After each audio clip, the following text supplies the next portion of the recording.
Muy buenas noches con todos ustedes. El día de hoy vamos a continuar con nuestro curso de gestión de las contrataciones del Estado, teniendo en cuenta las últimas modificaciones normativas que se han dado a lo largo de la publicación de la Ley 3022.5 y estos años.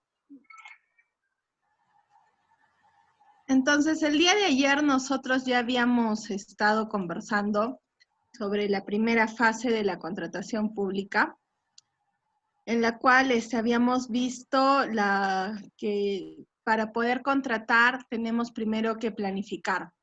Y esta planificación debe estar establecida en los distintos documentos de gestión que cada entidad debe tener, tanto es como en su plan estratégico institucional, en su plan operativo institucional, así como en las normas presupuestales a través de su PIA y de su PIM, y en el campo logístico hablamos ya del plan anual de contrataciones o el famoso PAC, ¿no? Entonces, todo procedimiento que nosotros llevemos a cabo de acuerdo a lo que establezca la ley, tiene que estar incluido en el plan anual de contrataciones como requisito previo para su contratación. Para que nosotros podamos contratar, tenemos que tener en cuenta, y un poco recopilando lo que ayer conversamos, era que tenemos que tener nuestro expediente de contratación. El expediente de contratación se apertura justamente con el requerimiento que remite el área usuaria. Este requerimiento tiene que cumplir ciertas formalidades, tal como establece la norma, como es que tiene que contener las especificaciones técnicas y o los términos de referencia, así como los criterios de calificación. Recordemos que todo requerimiento tiene que ser claro y preciso respecto a las características de los bienes o servicios a requerir, así como de las condiciones contractuales que se tienen que establecer. De igual manera, el órgano encargado de las contrataciones con el requerimiento tiene que efectuar una indagación de mercado. A través de la indagación de mercado se va a establecer el valor estimado de la contratación. Este valor estimado es un precio, se entiende que es el precio justo que deberíamos pagar por el bien o el servicio que estamos contratando, y el cual no debe ser de conocimiento de los participantes o postores en un futuro proceso. Es un valor, por así decirlo, secreto. El valor estimado se puede determinar en base a cotizaciones, a precios históricos, a precios SEACES. La norma no establece en realidad un procedimiento, una metodología para determinarlo.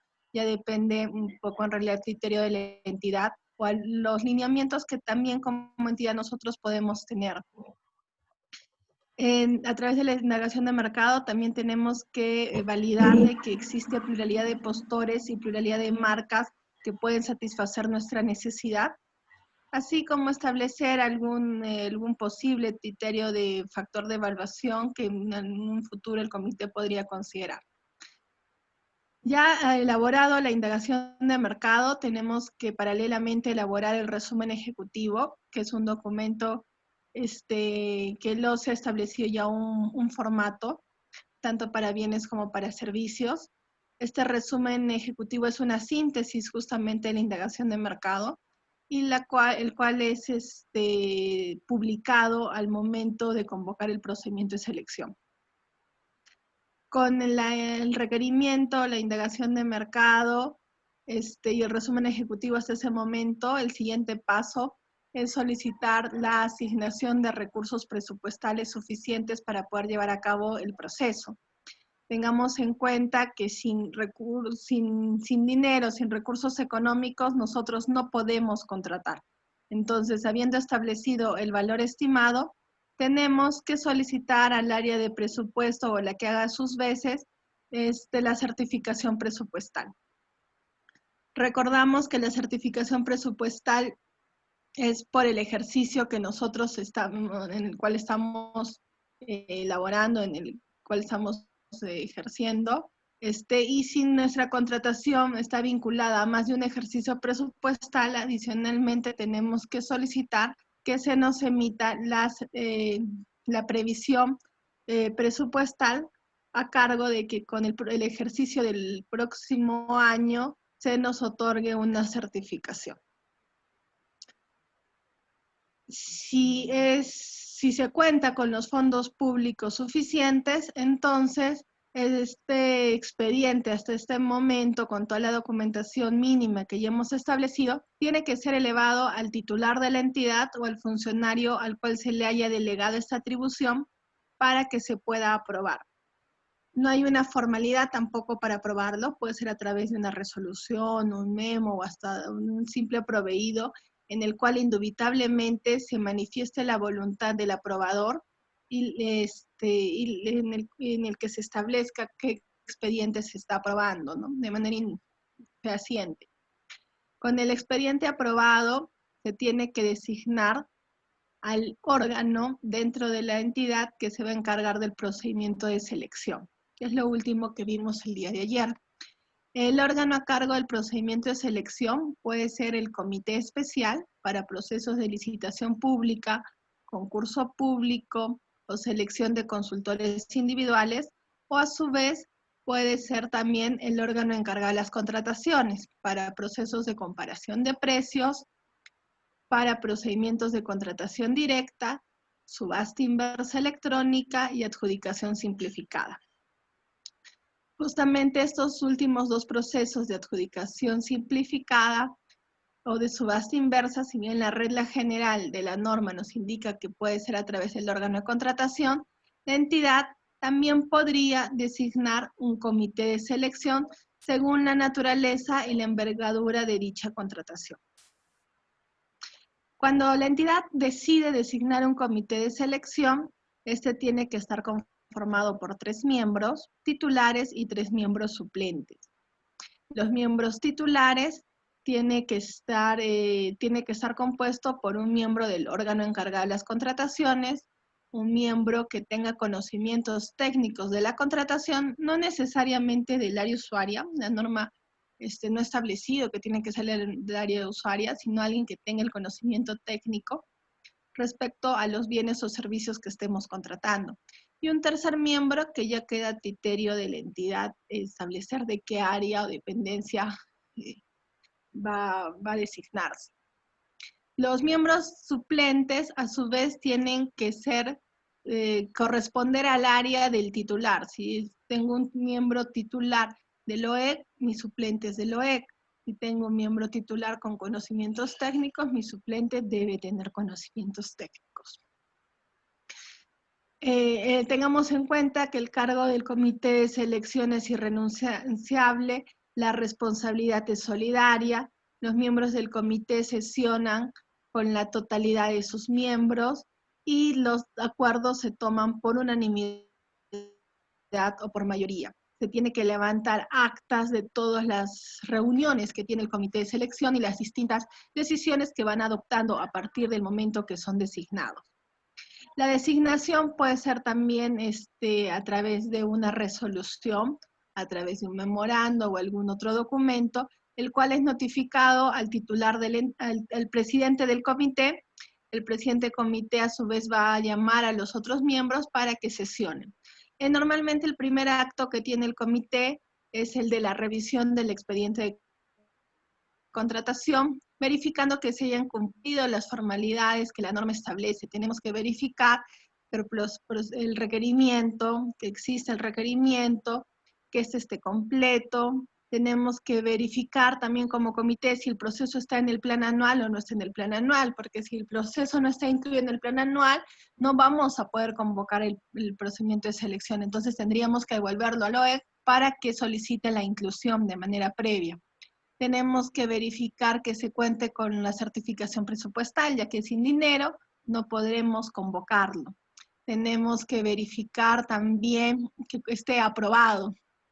Si no está aprobado el expediente, no se puede continuar con las siguientes etapas. Entonces, una vez que el comité ha verificado y está seguro que el expediente está completo, justamente tiene que empezar con la siguiente etapa, dentro de las actuaciones preparatorias o subetapa, que es justamente la de elaboración de los documentos del procedimiento de selección. Entonces, este es el término general que nosotros normalmente vamos a conocer a lo que son las famosas bases, ¿no? Que es el término más usual en contrataciones, pero a su vez teniendo en cuenta que ahora hay otros tipos de procedimientos de selección, se ha ido o se ha denominado de manera distinta a estos documentos del procedimiento, considerando el tipo de proceso que estamos llevando a cabo. Entonces, nosotros nos vamos a referir a bases cuando tengamos en la realización un procedimiento de licitación pública o concurso público. O también cuando tengamos un procedimiento de adjudicación simplificada o subasta inversa electrónica. Cuando tengamos estos 4 tipos de procedimientos de selección, es que nos vamos a referir a las bases. En el caso de un procedimiento de selección de consultores individuales, ya no se denomina bases, sino se denomina solicitud de expresión de interés. Y en el caso de los procedimientos de comparación de precios, hablamos de cotización. Entonces, considerando los distintos procedimientos de selección, tenemos que elaborar el adecuado documento de procedimiento. ¿Esto quién lo elabora? El órgano encargado de llevar a cabo el procedimiento, que puede ser el comité de selección o puede ser el OE conforme se haya establecido y designado. En el caso de estos documentos, el OCE en realidad ya ha preestablecido formatos, estándares que nosotros tenemos y estamos en obligación de completar y de esta manera elaborar y llevar a cabo nuestra contratación. Los más comunes son las bases estandarizadas, ¿no? Que establecen para cada procedimiento de selección, para licitación pública de bienes, para licitación pública de suministros, para licitación pública de obras o concurso público de servicios, concurso público de consultorías, concurso público de consultoría de obras, adjudicación simplificada de bienes, de servicios, de consultoría, consultoría de obras, entonces ya en realidad el LOCE nos ha establecido ciertos formatos que estamos en la obligación de elaborar y completar bajo sanción de nulidad. Entonces tenemos que tener en cuenta. ¿Dónde los vamos a obtener esta documentación? En la página web del LOCE, bueno, ahora cambió la página, ¿no? Es www.gov.pe.oce.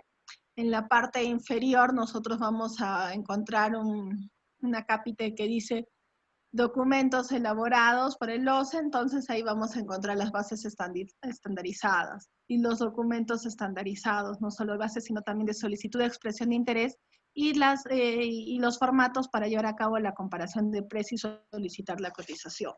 Entonces ya esta documentación está preestablecida. Cuando se elabora, se tiene que visar en cada una de las hojas, ya sea por el comité o por el OEC, por un tema de seguridad y también de mantener, de establecer de que esos documentos sea elaborado por uno de nosotros, ¿no? Entonces, cada uno de las hojas de las bases tiene que estar visada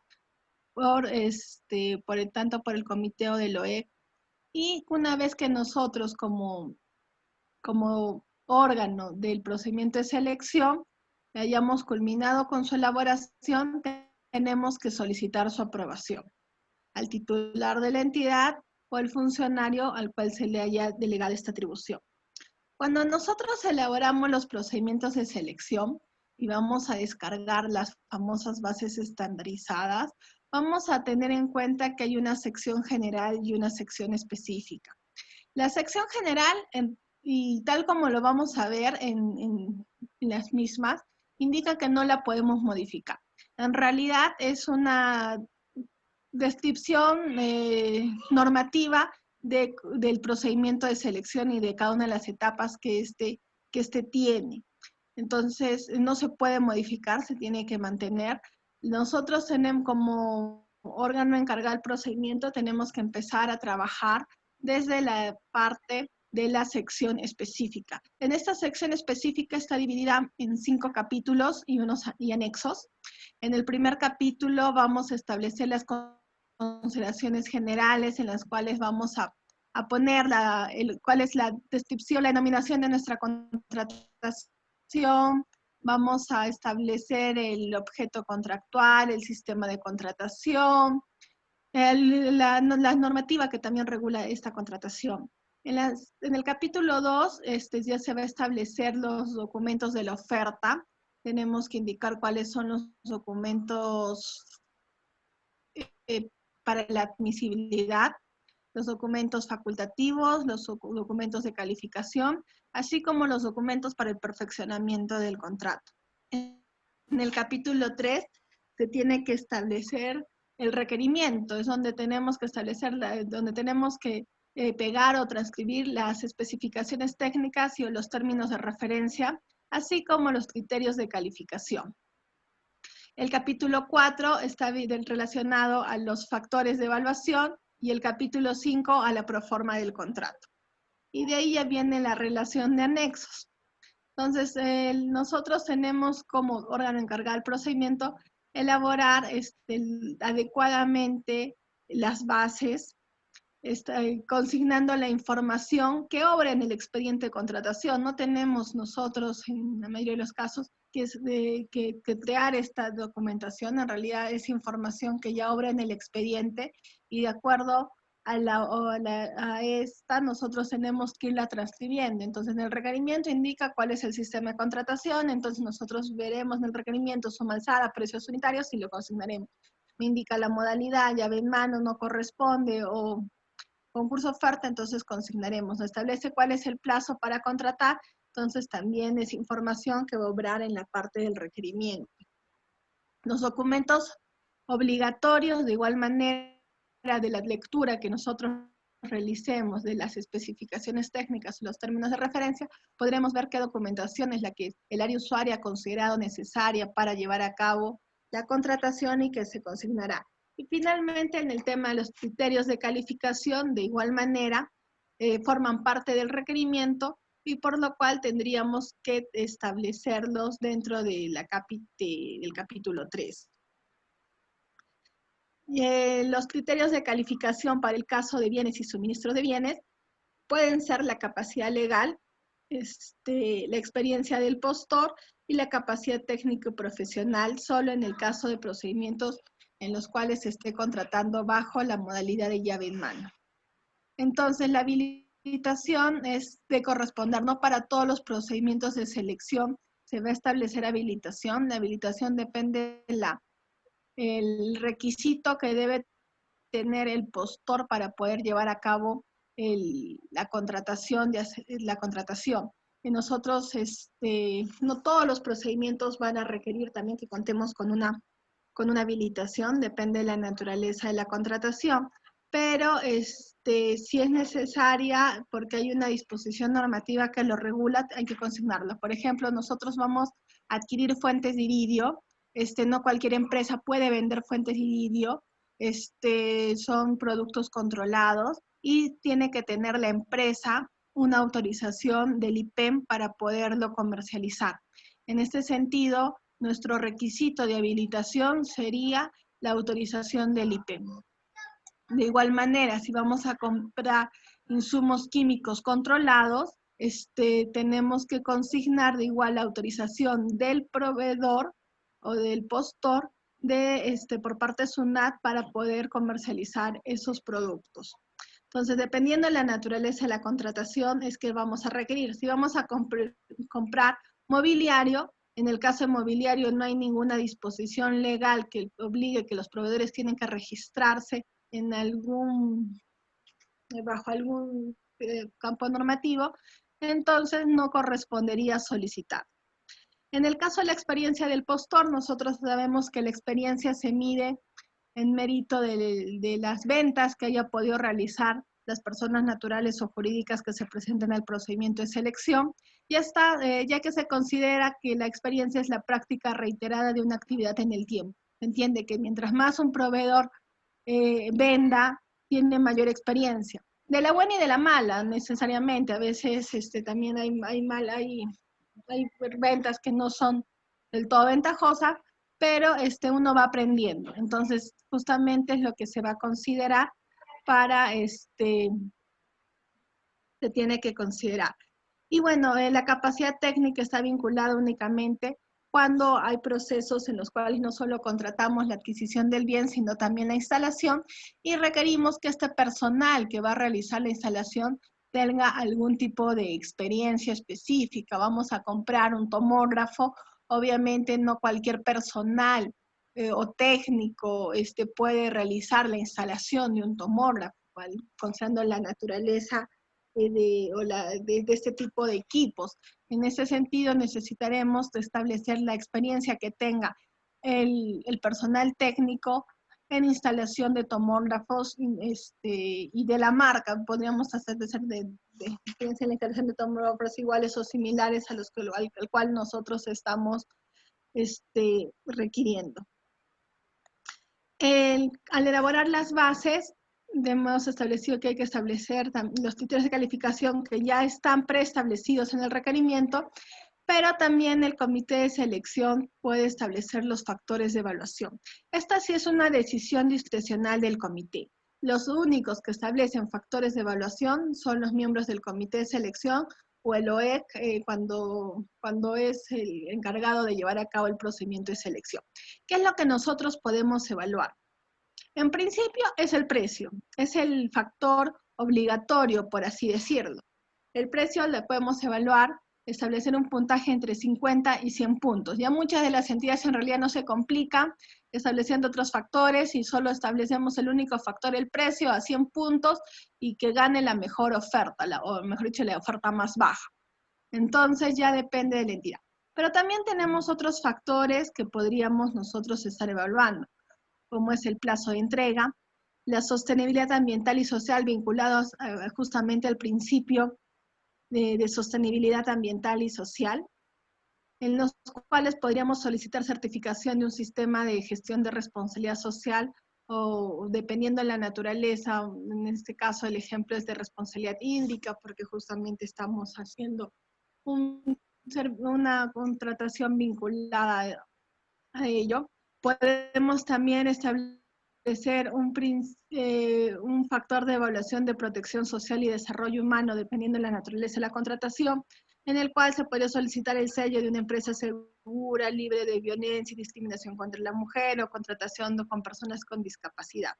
En estos casos, la norma me establece puntajes máximos. Para el de sostenibilidad ambiental y social, máximo puedo requerir 3 puntos, y en el de protección social y desarrollo 2 puntos. Entonces yo podría establecer precio 95 puntos y sostenibilidad ambiental y social 3 y de protección 2 puntos, llegué a los 100 puntos.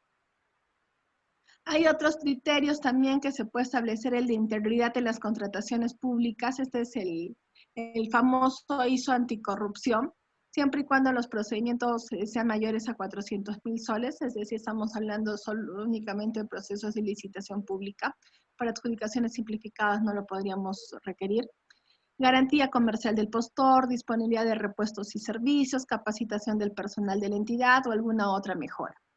En el caso de integridad, de igual manera la norma nos da un puntaje máximo de 2 puntos. En el caso de garantía, disponibilidad de servicios y capacitación, en realidad en estos casos, igual que el plazo, no hay un máximo de puntaje, ya depende del criterio de entidad. Yo podría establecer el precio 50 puntos, 30 puntos plazo de entrega, 20 puntos garantía comercial. Sumando, llegué a los 100 puntos. Y el último sería el de las mejoras. En el caso de las mejoras, la norma también ha establecido un máximo de puntaje de 10 puntos. Tengamos en cuenta que cuando nosotros solicitamos el factor de evaluación mejoras, la mejora no debe generarle un sobrecosto al postor. Se entiende que es algo que el postor puede dar sin generarle un desembolso económico. Entonces tengamos eso en cuenta al momento de establecer el factor de evaluación mejora. En el caso de servicios, los criterios de calificación son un poco más amplios porque ya dependen de de la capacidad técnico-profesional justamente de la persona que va a brindar el servicio. En el caso de que corresponda, de igual manera podemos solicitar una habilitación, vamos a contratar un servicio de telefonía, entonces necesitamos que la empresa se encuentre inscrita en el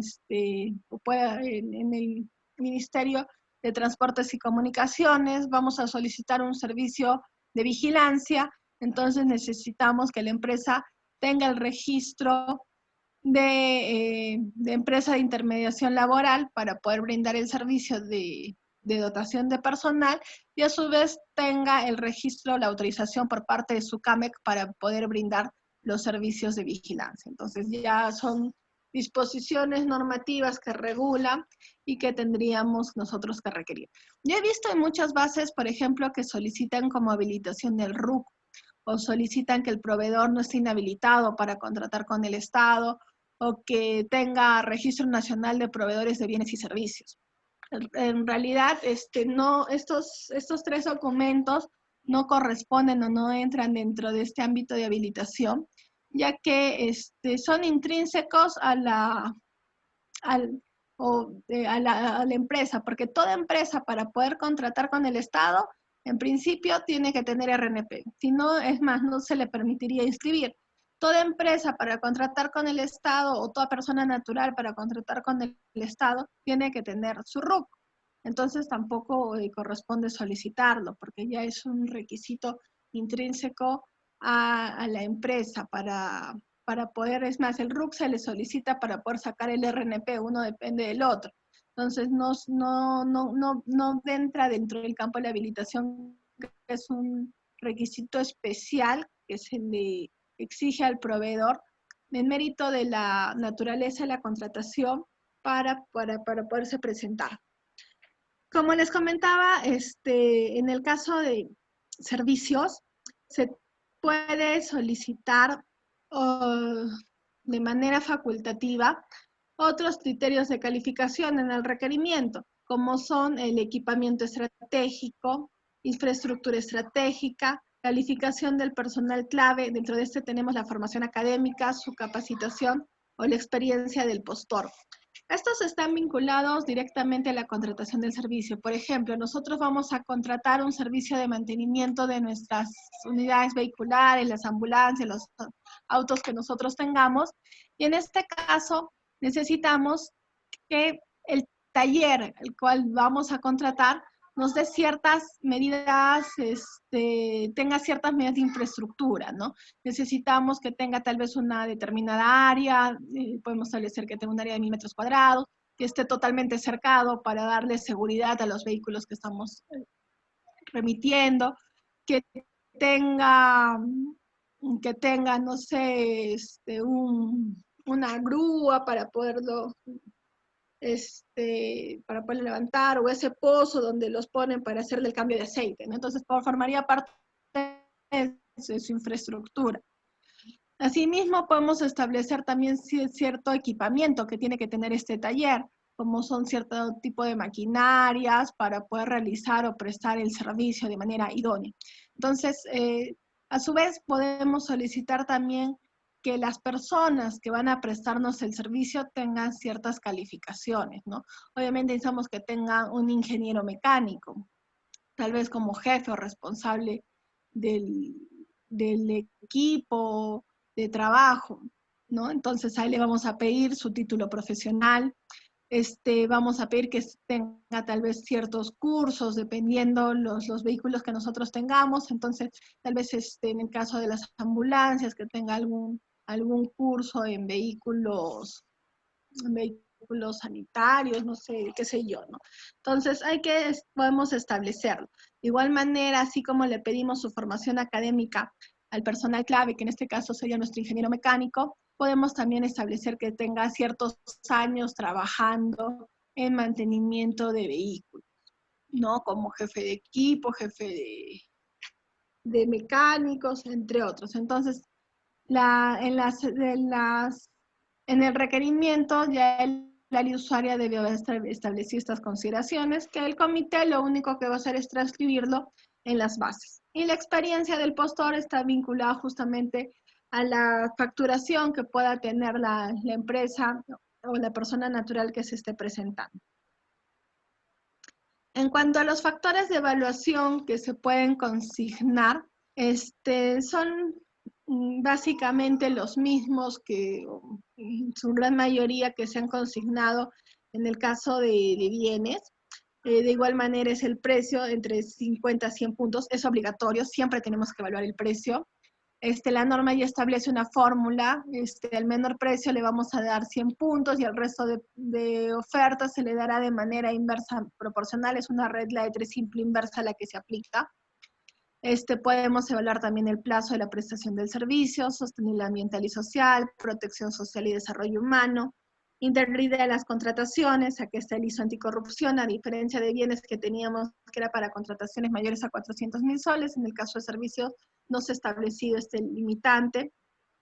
La garantía comercial, la capacitación del personal, la capacitación que se le pueda brindar al personal de la entidad, mejoras, un máximo de 10 puntos, y adicionalmente se está estableciendo un sistema de gestión de calidad, otro ISO de calidad que se podría estar solicitando considerando la naturaleza del servicio que estamos requiriendo. Recordemos que en general todo lo que son los ISOs, las OSHAs, los IE, son certificaciones internacionales que no pueden ser consideradas como requisitos dentro de las especificaciones técnicas o factores de evaluación, pero sí podríamos considerarlo como factores de evaluación, no como parte del requerimiento, más sí como parte de los factores de evaluación. En el caso de los procedimientos de selección de consultores individuales, este es un nuevo procedimiento en realidad que trajo la ley 3022.5 en el año 2015 cuando se publicó, no existía antes.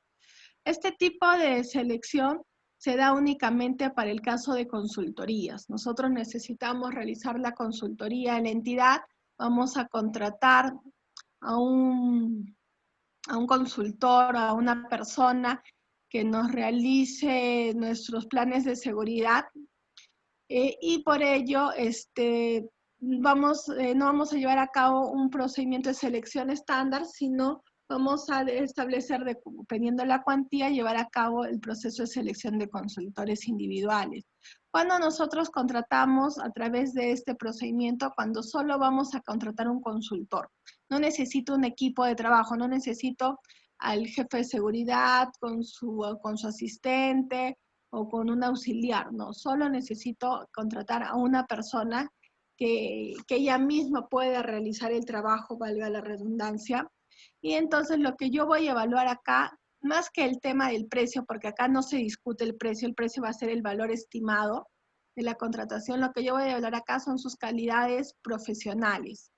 Entonces, cuando nosotros establecemos un proceso de solicitud de expresión de interés, vamos a evaluar su experiencia, vamos a evaluar su formación académica y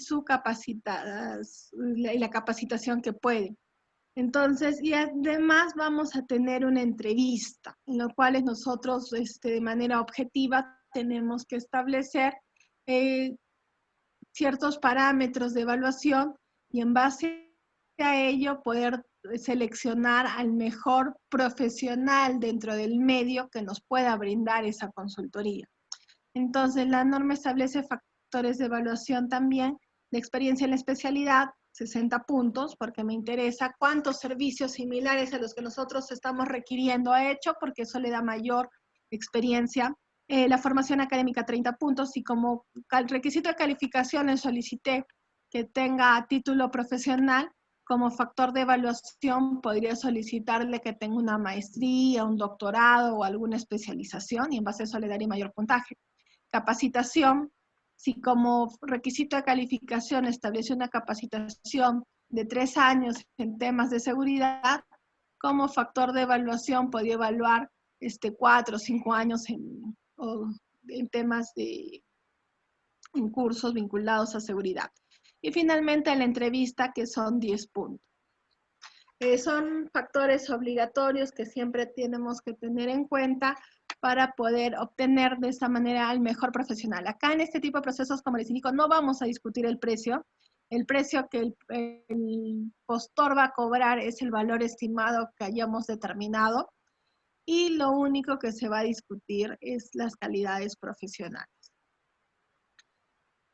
Una vez que nosotros hemos elaborado los documentos del procedimiento de selección, es decir, ya sea las bases, la solicitud de expresión de interés o las cotizaciones en el caso de comparación de precios, tenemos como órgano encargado del procedimiento solicitar la aprobación. ¿A quién se la vamos a solicitar? Al titular de la entidad o al funcionario al cual se le haya delegado esta atribución.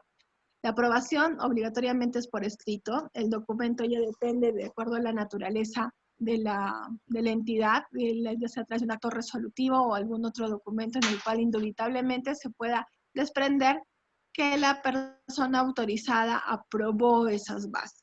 Entonces, una vez aprobadas las bases, nosotros recién vamos a pasar a la siguiente fase de la contratación, que es la de procedimiento de selección.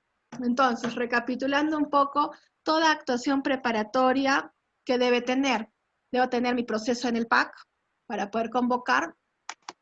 Tengo que tener el requerimiento, la indagación de mercado, mi resumen ejecutivo, mi certificación presupuestal o provisión mi previsión presupuestal. Tengo que tener aprobado mi expediente de contratación, designado a mi órgano encargado de la contratación, que puede ser el comité de selección o el órgano encargado de las contrataciones. Tengo que haber elaborado mis documentos del procedimiento de selección, que puede ser mis bases, mi solicitud de expresión de interés, mis cotizaciones, y finalmente tengo que haber solicitado la aprobación de estos documentos de selección. Una vez que nosotros tenemos toda esta documentación en el expediente, nosotros recién podemos pasar a la siguiente fase, que es la de procedimiento de selección. Para poder nosotros llevar a cabo el procedimiento de selección, tenemos que tener acceso a la plataforma del SEACE, en principio. Entonces, ya sea que uno de los miembros tenga el acceso o en todo caso, tenemos que pedir el apoyo del operador SEACE de la entidad. Entonces, ¿qué tipos de procedimientos de selección la normativa de contrataciones ha establecido? Y un poco que ya hemos ido conversando de ellos, ¿no? La famosa licitación pública y el concurso público. Estos son los procedimientos iniciales, por así decirlos, porque si nosotros revisamos la Constitución Política del Perú del año 93, en su artículo 60, si no me equivoco, justamente establece que toda contratación de bienes y servicios, toda contratación de bienes y obras se realizarán por licitación pública y toda contratación de servicios se realizará por concurso público. Entonces, la Constitución ya habló de estos procesos. Obviamente que a lo largo de los años la normativa ha ido evolucionando, son varias normas de contrataciones que hemos tenido desde el año 93 hasta actualmente el 2020, y en todos estos años han ido incorporándose nuevos procedimientos de selección. Es más, desde el 2015 hablamos de nuevos procesos como adjudicación simplificada, la selección de consultores individuales, la comparación de precios, las contrataciones directas que antes eran denominadas de exoneraciones, la subasta inversa electrónica, en un método especial, ¿no? que estaba recién ingresando, se estaba recién evolucionando. Entonces, actualmente los procedimientos de selección son los designados en la diapositiva y van a depender qué procedimiento vamos a llevar a cabo, va a depender de dos criterios, del objeto y de la cuantía. Entonces, cuando hablamos del objeto, si yo hablo de licitación pública, voy a hablar solo de bienes y obras. Si hablo de concursos públicos, hablo de servicios. Servicios en general, servicios de consultoría de obra, pero al fin y al cabo servicios. Entonces, yo nunca voy a ver una licitación pública que me hable de un servicio. Como de manera inversa, nunca voy a ver un concurso público de bienes. Entonces, ya la norma parametrado específicamente que la licitación pública es para bienes y obras y los concursos públicos para servicios. En el caso de la adjudicación simplificada, es mucho más amplio, electrónica. En el caso de consultores individuales, solo es para el caso de consultorías, como ya se lo expliqué, y la comparación de precios para bienes y servicios. En el caso de las contrataciones directas, también puedo, dependiendo del tipo de contratación directa que realicemos, también puede ser bienes, servicios y obras. Entonces, son los procedimientos de selección en cuanto al objeto. Ahora vamos a ver en cuanto a la cuantía. La norma también ha establecido, de acuerdo a la Ley de Presupuesto Nacional de la República, se establecen los topes de los procedimientos de selección, teniendo en cuenta siempre como parámetro. Entonces, en base a ello, se establece que una licitación pública, que ya hemos visto que es para bienes y obras, se va a llevar a cabo en el caso de bienes cuando sean contrataciones cuyo valor estimado sea igual o mayor a 400.000 soles.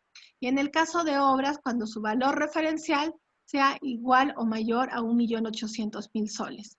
En el caso de concursos públicos, ya sea de servicios en general, servicios de consultoría o servicio de consultoría de obra, es cuando las contrataciones sean mayores o iguales a 400.000 soles. En el caso de las adjudicaciones simplificadas de bienes y servicios, la norma establece que se llevan a cabo cuando sean mayores a las 8 ITs, porque montos menores a 8 ITs, recordemos, dado por el OCE, entonces se rige por los lineamientos internos de cada entidad. Pero contrataciones mayores a 8 ITs ya están dentro del ámbito de la normativa y estarían ingresando dentro de lo que es la adjudicación simplificada. Es decir, montos mayores a 34.400 soles u 8 ITs, hasta montos menores a 400.000 soles, sería una adjudicación simplificada. En el caso de obras, estamos a mayores a 34.400 y menores a 1.800.000 soles. Las comparaciones de precios de bienes y servicios, de igual manera, son montos mayores a 8 ITs hasta 15 OITs, es decir, 34.500 soles hasta 64.500 soles para este año. Al próximo año la OIT normalmente se incrementa, entonces ya van variando estos topes. La subasta inversa, considerando la naturaleza de este tipo de contratación, es para montos mayores a 34.400 soles. No importa, no hay un tope máximo, puedo tener una subasta inversa de 3 millones y va a seguir siendo subasta inversa. Y en el caso de selección de consultores individuales, la norma me habla que es montos mayores a 8 ITs y menores o iguales a 40.000 soles. Entonces, dependiendo de la naturaleza de la contratación, nosotros vamos a establecer.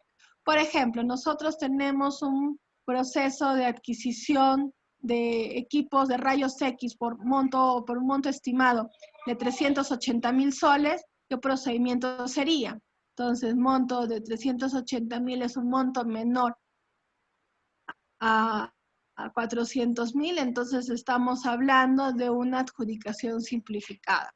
Si decido llevar a cabo un proceso de adquisición de verduras para el hospital, que tiene una cuantía de 70.000 soles, ¿cuál es el procedimiento que vamos a llevar a cabo?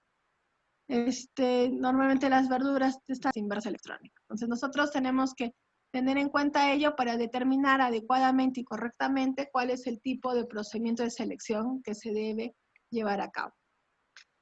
Ahora, cada uno de estos procedimientos de selección tienen etapas. La norma ha establecido que son 7 etapas actualmente, porque justamente con la modificación de la ley se integró la etapa de formulación de consulta, la etapa de absolución de consultas, observaciones, integración en una sola. Entonces ya no son 8, sino son 7.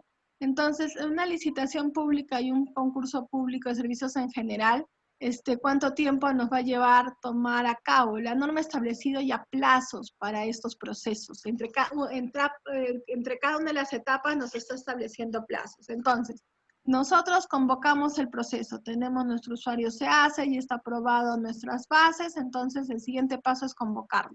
Lo convocamos en la plataforma se hace, a partir del día siguiente se empiezan a registrar los participantes, hoy día lo convoco, hoy día jueves, recién a partir de mañana viernes se empiezan a registrar hasta un día antes de la presentación de ofertas. Entonces, entre convocatoria y presentación de ofertas debo tener 21 días hábiles. Entonces, 22 días hábiles. Entonces, yo debo registrar participantes hasta un día antes de la presentación de ofertas. Una vez convocado el proceso, paralelamente con el registro de participantes, se inicia la etapa de formulación de consultas y observaciones, que entre convocatoria, la convocatoria debe ser por un mínimo de 10 días. Para poder absolver las consultas y observaciones, tengo un plazo máximo de 5 días, y cuando nosotros las absolvemos, adicionalmente vamos a integrar las bases. En este momento, y únicamente para los procesos de licitación y concurso público, se puede elevar esas bases al organismo supervisor de contrataciones del Estado.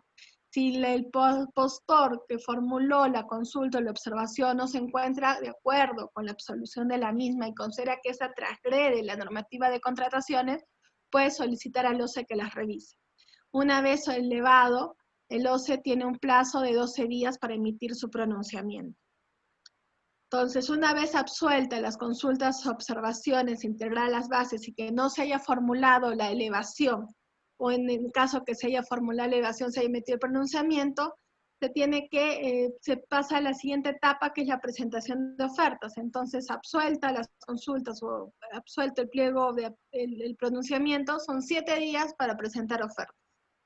Entonces, entre convocatoria y presentación de ofertas mínimo, tenemos 22 días hábiles.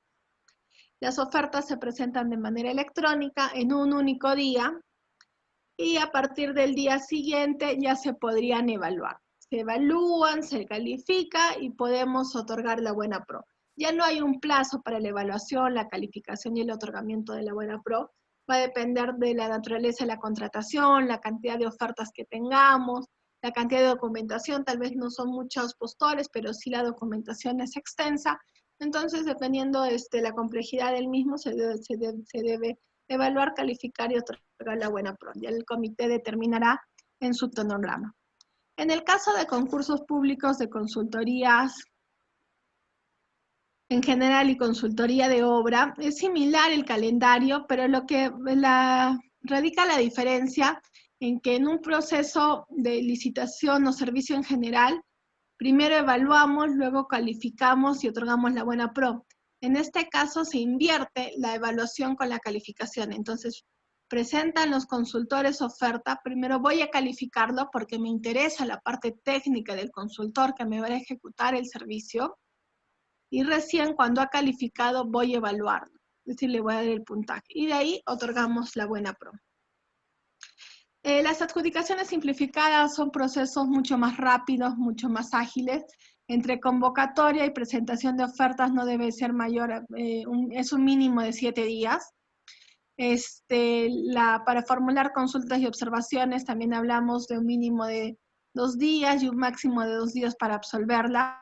No existe la etapa de elevación de observaciones. Si el postor no se encuentra conforme, no podría recurrir al OCE porque no se ha omitido esta etapa porque justamente se busca darle la agilidad al procedimiento. Una vez absueltas las consultas, las observaciones, integrar las bases, es un mínimo de 3 días para presentar ofertas. Ahí se evalúa, se califica y se otorga la buena pro. En el caso de obras, son 2 días más los que se va a tener en cuenta entre convocatoria y presentación de ofertas, son 9 días, porque justamente le damos un día más para que puedan formular consultas y observaciones, así como un máximo de 3 días para poderlas absolver. El Decreto Supremo 168/2020, publicado este año, ha realizado una modificación justamente en los procesos de adjudicación simplificada. en cuanto a cierta documentación o información que se está solicitando o que se tendría que presentar. Justamente en mérito de las acciones que está tomando el gobierno central para reactivar la economía nacional, una de ellas está enfocando impulsar a las pequeñas y medianas empresas. Y una de las facilidades o de los beneficios que se está dando justamente para la pequeña y mediana empresa puede reinsertarse a la economía nacional es que cuando presenten sus documentos para los procedimientos de selección, se les va a dar una bonificación adicional de 5%. Entonces, sobre eso, el puntaje que nosotros podamos establecer, en el caso de adjudicaciones simplificadas, le vamos a dar esta bonificación adicional a las pequeñas y medianas empresas sobre su puntaje. Para ello, nos tendrían que presentar su certificado de REMIPE o en todo caso, como entidad, tendríamos que verificar con su número de RUC si es que está inscrito o no para poderle dar la bonificación. Asimismo, se ha establecido, de acuerdo a la modificación que se le ha dado al artículo 49, se ha incorporado el inciso 49.6, en el cual se establece que para las adjudicaciones simplificadas, cuando nosotros vayamos a calificar su experiencia, es decir, el criterio de calificación experiencia, a las pequeñas y medianas empresas, como máximo le podría calificar el 25% del valor estimado. La norma, para establecer el factor de experiencia, me indica que yo puedo establecer hasta 3 veces el valor estimado con un máximo de 20 contrataciones en un lapso de 8 años. Pero con esta voluntad del gobierno central de apoyar a las MIPES, es que se dice, no, ya no te voy a exigir hasta 3 veces, máximo es el 25% del valor estimado. Es decir, si mi valor estimado es 100,000 soles y yo establecí 3 veces, entonces sería que los participantes, los postores me presenten una experiencia de 300,000 soles. Pero en el caso de yo ser MIPE, no te voy a presentar 300,000 soles, te voy a presentar únicamente 25,000 soles. Esa es la diferencia, porque me dice el 25% del valor estimado. Mi valor estimado es 100,000, mi 25% es 25,000 soles. Entonces, a una empresa que no sea MIPE, le voy a exigir que me adjunte 300,000 soles para calificarlo. Para la empresa que es MIPE, solo le voy a exigir 25,000 soles. Entonces, esa es la novedad que ha traído este Decreto Supremo 168 en beneficio de la pequeña o mediana empresa. Ahora, vamos a ver un poco el proceso de selección de consultores individuales.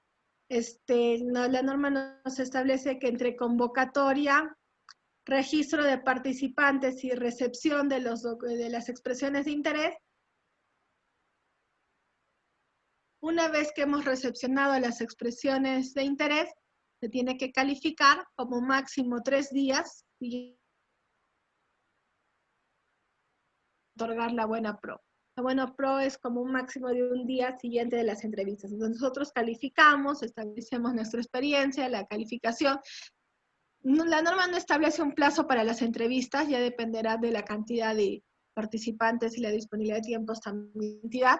Establece las entrevistas y una vez realizé las entrevistas, el día siguiente se tiene que otorgar la buena pro. Los procesos de comparación de precios, si la adjudicación simplificada, que era 7 días, era un proceso ágil, la comparación de precios podría asemejarse tal vez a una compra menor a 8 ITs, pero que se tiene que publicar en la plataforma del SEACE. En realidad esa es la única formalidad. Y me permite adquirir bienes o servicios hasta 15 veces el valor estimado. Entonces, es tener los requisitos que la norma me indica. Tengo mi requerimiento, hago mi indagación de mercado. Mi indagación de mercado tengo que tener 3 cotizaciones válidas. Y de estas 3 cotizaciones voy a elegir a la del menor precio y a esa le voy a otorgar la buena pro.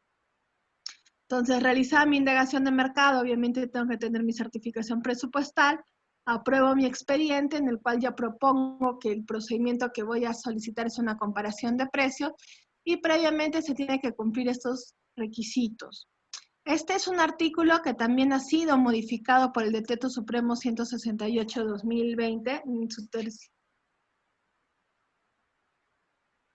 que para que podamos nosotros realizar comparaciones de precio tienen que ser bienes que en este momento mercado. No es que los van a importar o que los van a fabricar o que los voy a requerir recién. Es decir, en el mercado en ese momento existe. En segundo lugar, tiene que cumplir obviamente las especificaciones técnicas y los términos referencias solicitados por el área usuaria. Y tengo un plazo máximo de entrega de 5 días. Si los proveedores me pueden entregar estos bienes en un plazo máximo de 5 días, se puede configurar este procedimiento de comparación de precios. Si es más de 6 días, entonces ya tendría que llevar a cabo mi adjudicación simplificada. Pero si me la entregan en 5 días, se configura la comparación de precios. Y el último es de que no sean fabricados bajo ninguna disposición de la entidad. Es decir, no le tenga que poner un logo, tenga que establecer alguna condición particular bajo las cuales se tiene que elaborar, fabricar o brindar el servicio. Entonces, si nosotros cumplimos estos requisitos, en realidad es ya la formalidad de la publicación en el SEACE, porque ya todas estas actuaciones se han llevado en la primera etapa de actuaciones preparatorias, ¿no? Entonces se determinó cuál era el proveedor que tenía el menor precio, y lo único que hacemos es la formalidad a través de la plataforma del SEACE. La comparación de precios es el único procedimiento de selección que no requiere estar dentro del PAC. Es el único procedimiento que nos va a permitir la normativa convocar sin que esté incluido en el plan anual de contratación. Ahora, ¿qué etapas de los procedimientos de selección se llevan a cabo para la licitación, los concursos públicos y las adjudicaciones simplificadas? Vamos a tener en cuenta, y como ya les estaba conversando, que toda convocatoria se realiza a través de la plataforma, por lo cual necesitamos tener un usuario y una contraseña, el operador del SEACE o el miembro del OED, para poder interactuar con eso. Entonces, en el SEACE se va a publicar cuando nosotros convoquemos esta versión del SEACE 3.3, la versión del SEACE 3, nos establece información desde actuaciones preparatorias hasta lo que ya sería propiamente el procedimiento de selección. Entonces, el sistema me va a pedir que nosotros registremos la denominación del proceso, cuál es su objeto, si es un proceso por ítems, por paquetes, hay que ingresar cada uno de los productos que estamos solicitando. A su vez, tenemos que indicar el sistema de contratación, si hay distribución de la buena pro o no hay, si va a haber algún beneficio de la norma de Amazonía o no. Hay que establecer también si se favorece a la pequeña y mediana empresa o no. Hay que consignar la certificación presupuestal, la cual se va a vincular automáticamente con el CIAF de la entidad.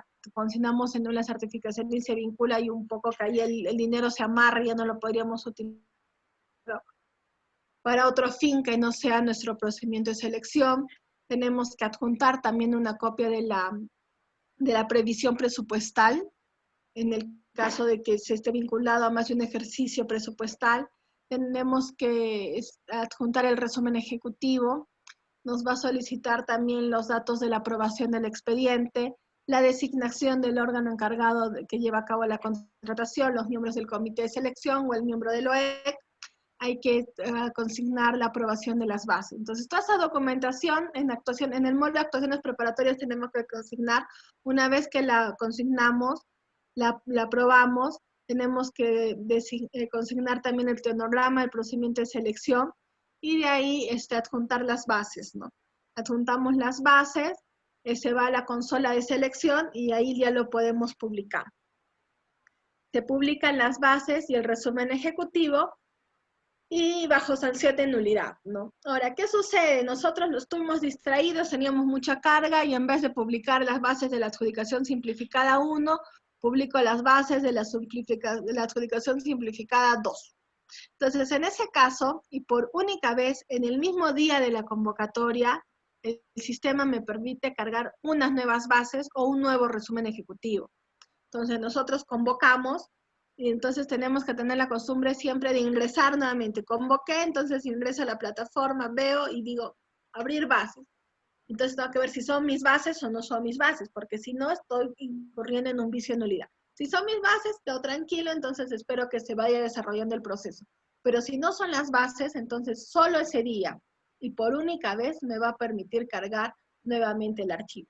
Si ya no lo vi hoy día y lo vi mañana, en realidad ya es mala suerte y tendría que pedir la nulidad al titular para poderlo retrotraer en esa etapa.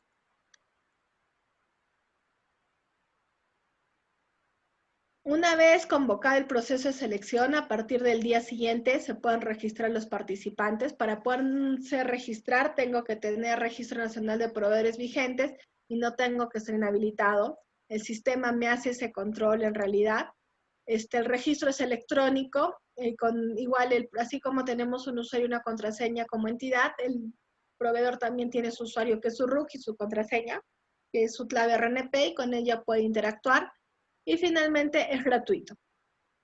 Uno se puede registrar dentro del procedimiento hasta un día antes de la presentación de las ofertas. Si mi presentación de ofertas va a ser el 5 de septiembre, yo me puedo registrar el proceso hasta el 4 de septiembre a las 23 horas con 59 minutos y 59 segundos.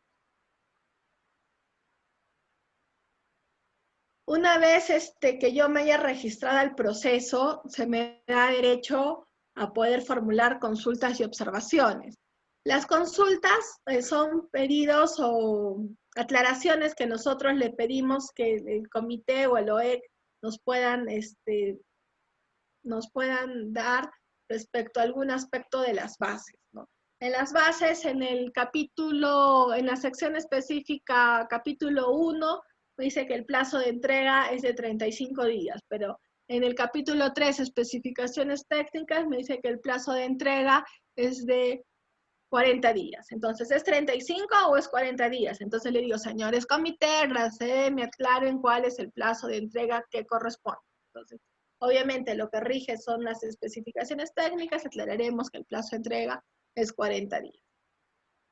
La diferencia de las consultas, las observaciones son cuestionamientos que se realizan a la normativa.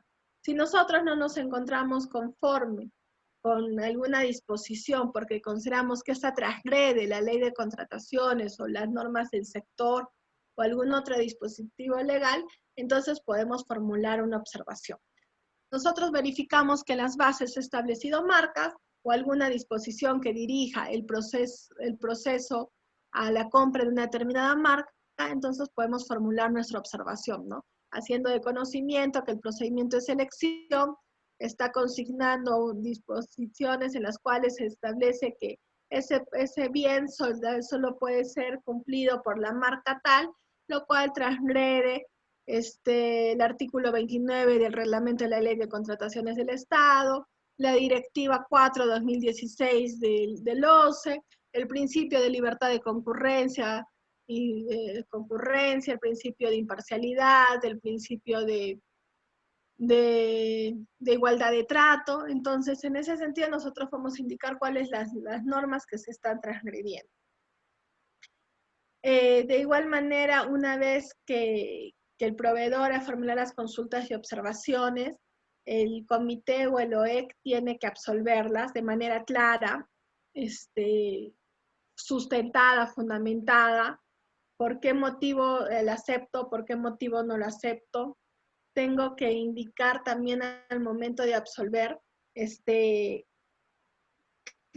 nosotros tenemos que ver en qué radica la consulta o la observación. Si es una consulta relacionada a especificaciones técnicas, el comité no la puede absolver, tiene que solicitarle al área usuaria que ellos establezcan su posición sobre esa consulta.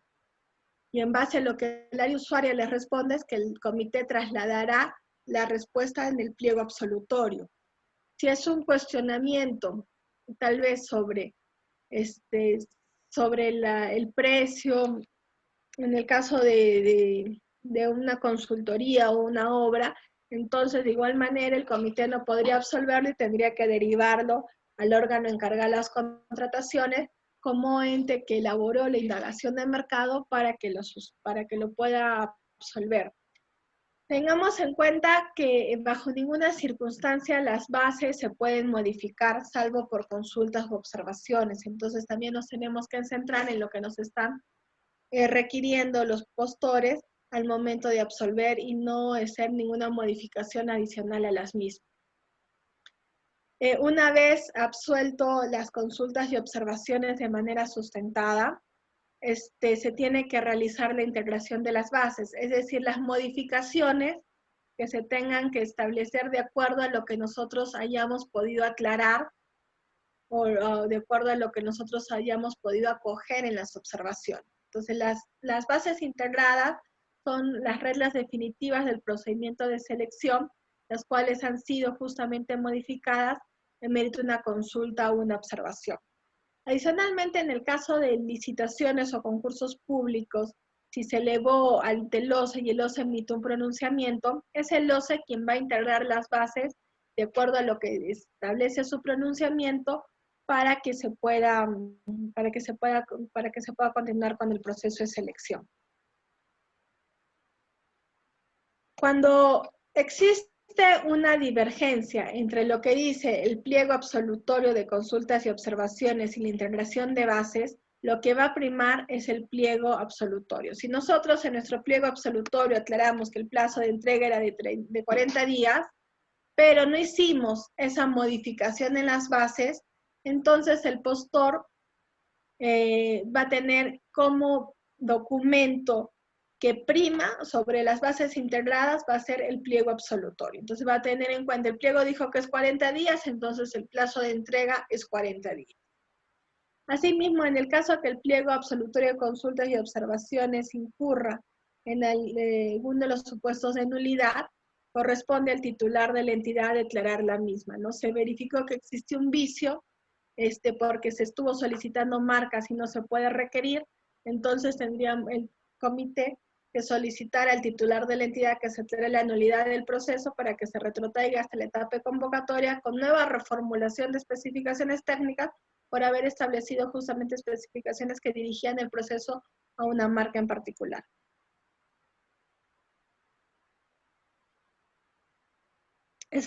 Únicamente en el caso de licitaciones o concursos públicos, como vimos en las diapositivas previas, se puede solicitar la elevación de observaciones al OCE para que el OCE pueda hacer una revisión integral en realidad de nuestras bases y de esta manera pueda emitir un pronunciamiento.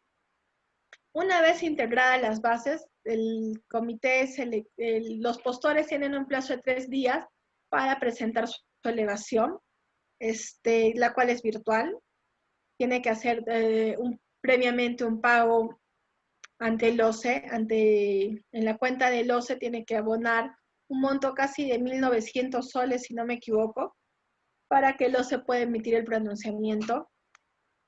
Y una vez solicita la elevación, la entidad la va a poder verificar en el SEACE, tiene que remitirse documentación al OCE, el proveedor ingresa su elevación a través de la plataforma y la entidad tiene que trasladarle la documentación al OCE.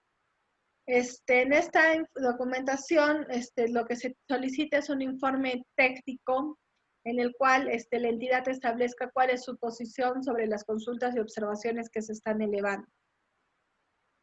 Una vez que el OCE tiene toda esta documentación, tiene un plazo de 12 días para emitir el pronunciamiento, en el cual puede solicitar las modificaciones necesarias a los aspectos que se solicita la elevación, como algún otro aspecto que pueda verificar al momento de revisar las bases de manera integral.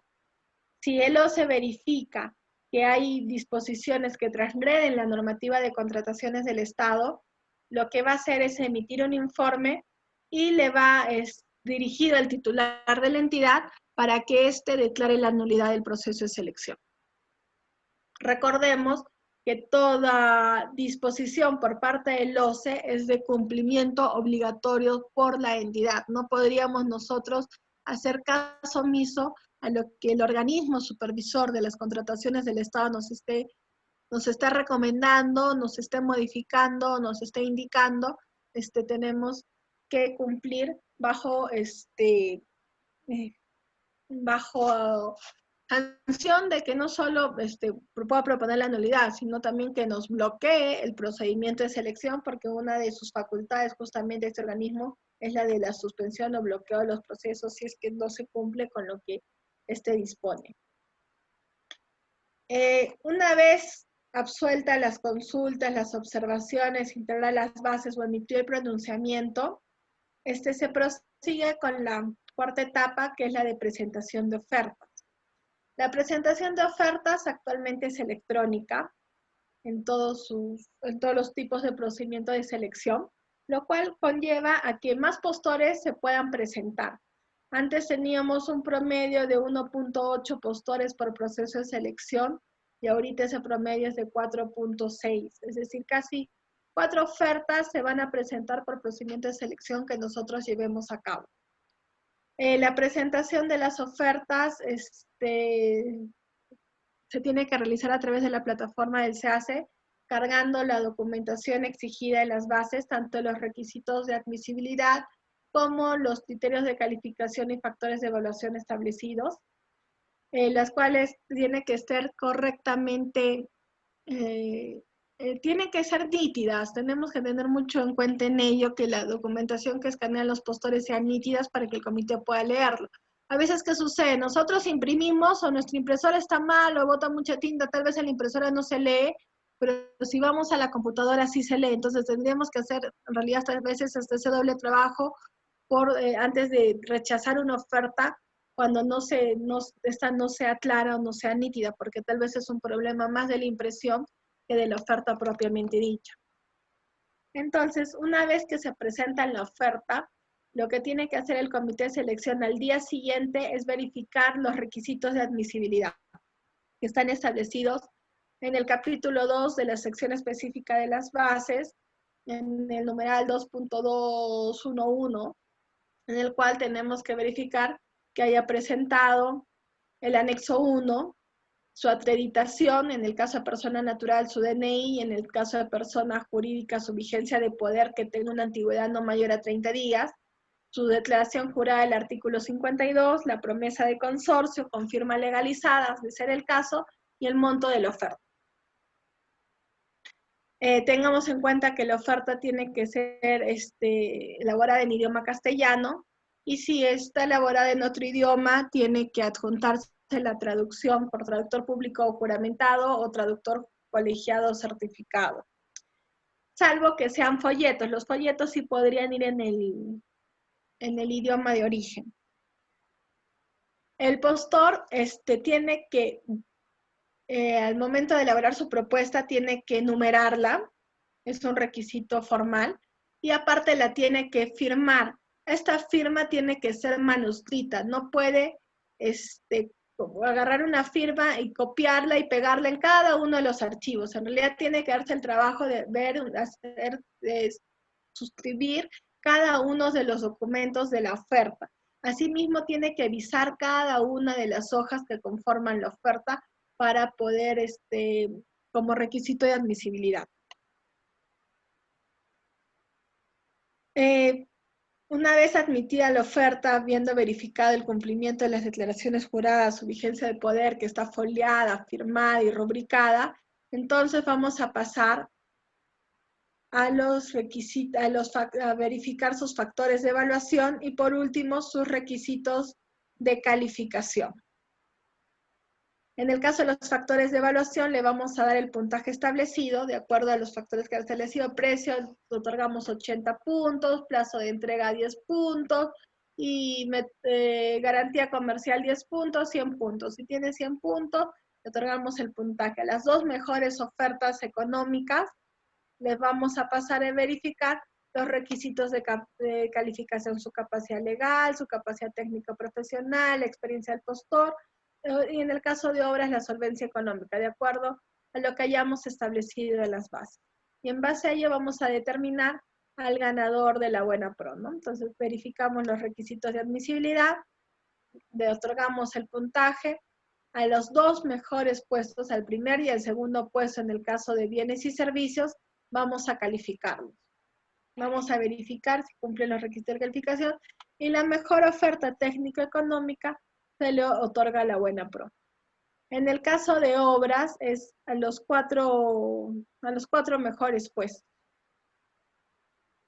En el caso de consultorías, como les dije, se invertía la figura de la evaluación con calificación, ya sea en el caso de bienes y servicios. Vamos a admitir la oferta, de ahí la vamos a calificar, es decir, vamos a ver la parte técnica, que es lo que más nos importa, y recién en las ofertas que califican vamos a otorgarles el puntaje. Un puntaje por la oferta técnica, un puntaje por la oferta económica, y de ahí otorgamos la buena pro. Durante la admisión y evaluación y calificación de ofertas se puede dar la figura de la subsanación, siempre y cuando la subsanación no modifique el contenido de la oferta. La norma ya ha establecido ciertos supuestos de subsanación y en el caso que el comité decida darlo en cualquiera de las etapas, el proveedor tiene un plazo máximo de 3 días para poder subsanar. ¿Qué es lo que nosotros podemos solicitar que subsane?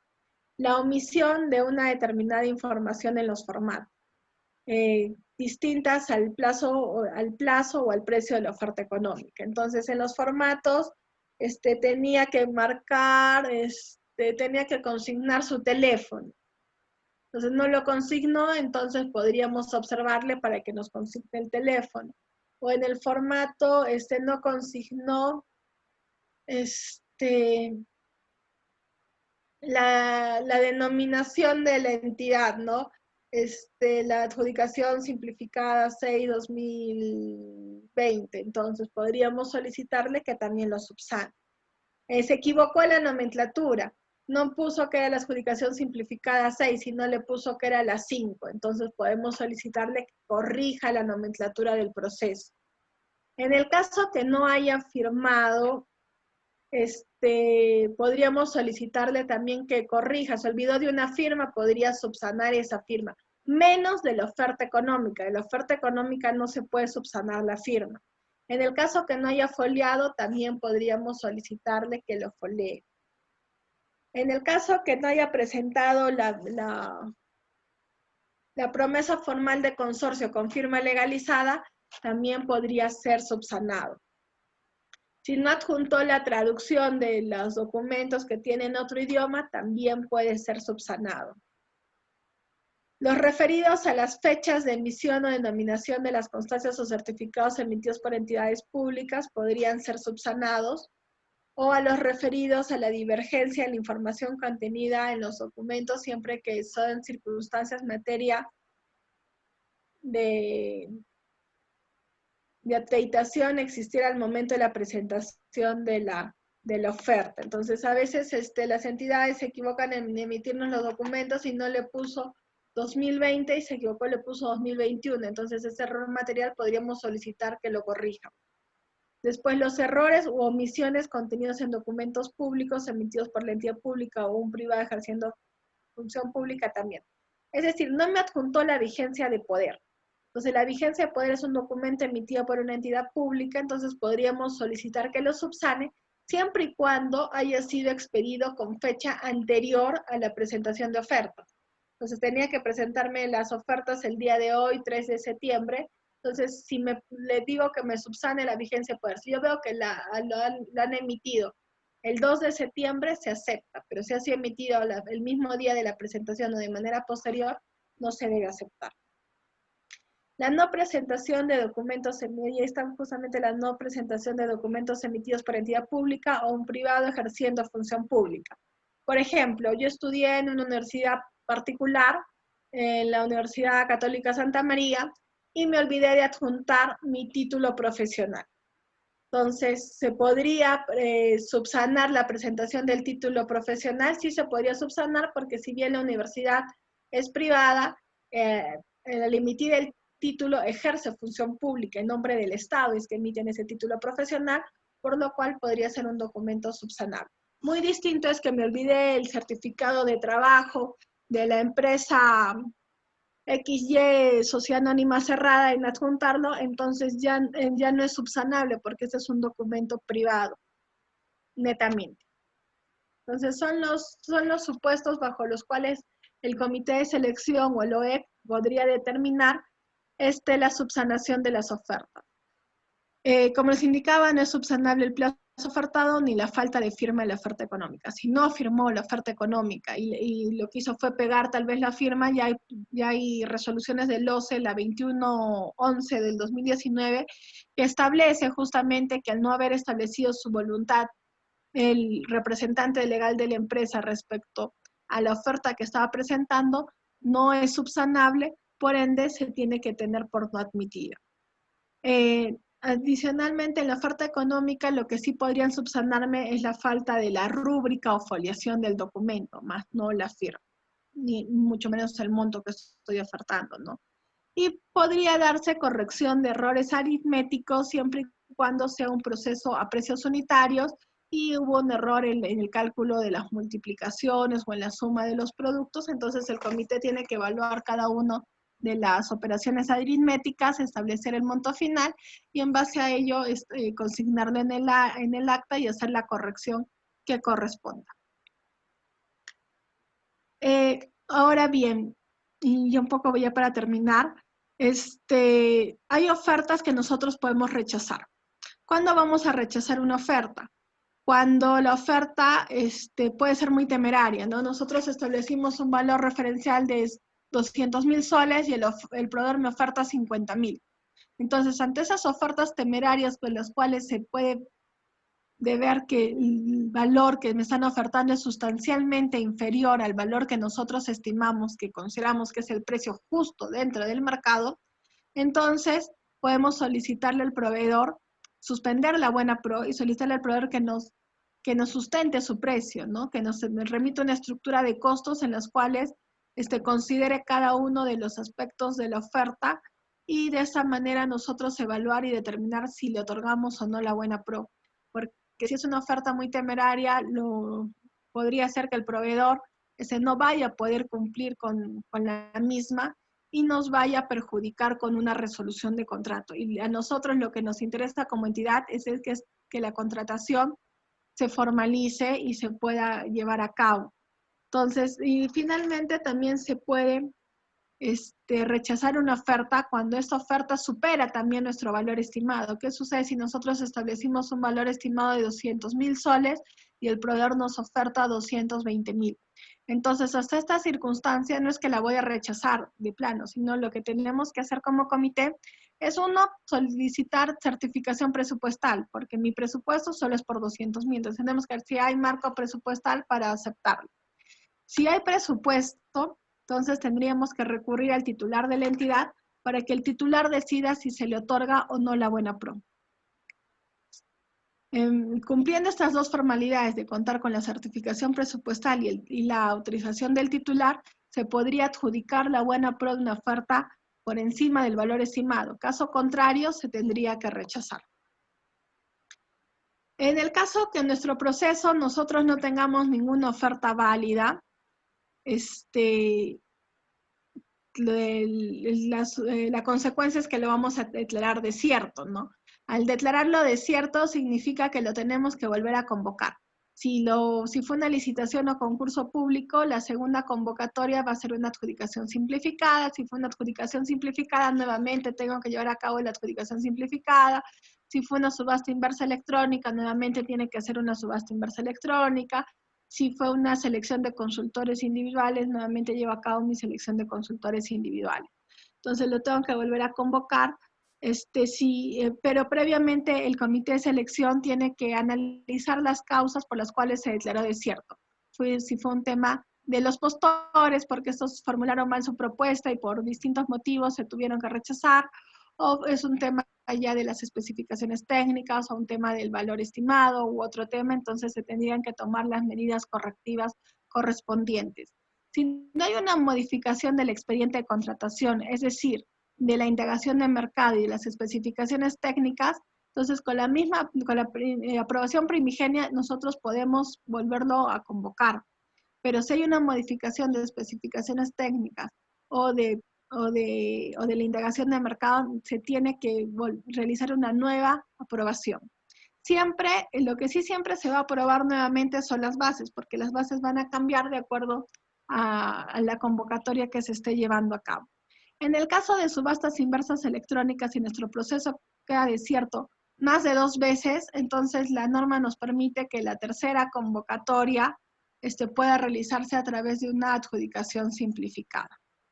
Finalmente, se le debe otorgar la buena pro a la oferta que cumpla, que tenga la mejor oferta técnico-económica y tiene que hacerse a través del SEACE. Cuando otorgamos la buena pro, ya publicamos las actas, los cuadros comparativos y los cuadros comparativos. Actualmente todos los actos son privados, no son públicos, ya que la presentación es electrónica. Ya no se requiere tampoco la presencia de los notarios para que puedan dar fe de los mismos. El comité de selección es quien los elabora. Es más, y ya hay una mayor transparencia en la contratación, porque también una vez adjudicada la buena pro, los postores ya no tienen que recurrir a la entidad para solicitar copia tal vez de las ofertas de su competencia, ya que estas ofertas ya van a ser visibles a través de la plataforma del SEACE. Entonces, de esa manera, si alguien no se encuentra conforme con la decisión del comité respecto a la calificación de su oferta, puede recurrir a los medios de solución de controversia, como es la apelación, ¿no? Dependiendo la cuantía del proceso de selección, lo puede apelar ante la entidad o ante el Tribunal de Contrataciones del Estado para que se pueda dilucidar esta controversia. Esta sería toda la etapa de proceso de selección hasta de procedimiento de selección a grandes rasgos. No sé si tienen consultas que formular. Sí, doctora. Bueno, creo que ya hemos llegado al final de esta ponencia, pero igual tenemos algunas preguntas. Por ejemplo, ¿qué entidad del Estado le hace fiscalización y control al SEACE? El SEACE está a cargo del organismo supervisor de contrataciones del Estado. Y como toda entidad del Estado, de igual forma que es el OCE, quien nos supervisa es Contraloría, ¿no? Si es que hubiera alguna acción de supervisión, ya sea de oficio o de parte.